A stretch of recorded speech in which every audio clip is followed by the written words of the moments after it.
Bien, te voy a explicar primero lo que vendría siendo los dos circuitos eléctricos.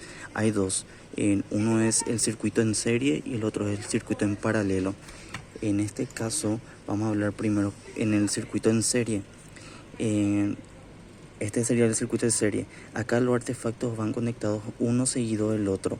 Tenemos nuestra fuente de alimentación, este lado del positivo, este lado del negativo. En esto vamos a hablar sobre el voltaje y la intensidad, es decir, la corriente eléctrica.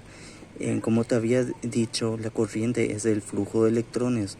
Los electrones van del negativo, recorren lo que vendría siendo el conductor eléctrico, pasan por esta resistencia, pasa por esta otra resistencia y vuelven al positivo de tu alimentación.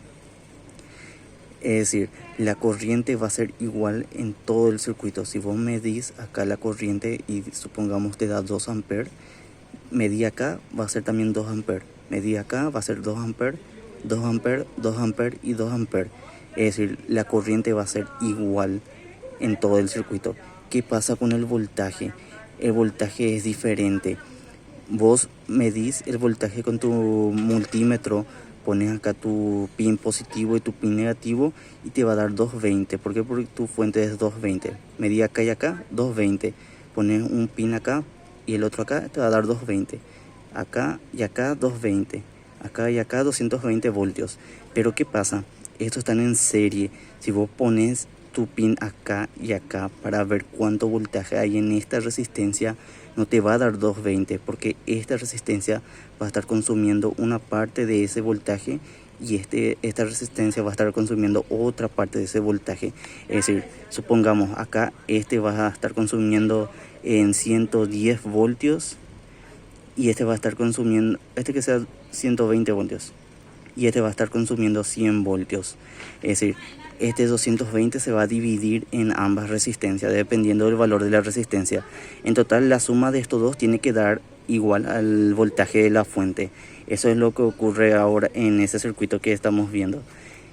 Así es el circuito que estamos viendo. Bueno, es así. La resistencia y acá está la bobina. Si te das cuenta, están en serie porque la resistencia está seguido de la bobina, están uno seguido del otro. Es decir, la intensidad es la misma, pero el voltaje es diferente. Por eso hay que hallar el voltaje en la resistencia y el voltaje en la bobina. ¿Cómo se halla eso? Por ley de Ohm.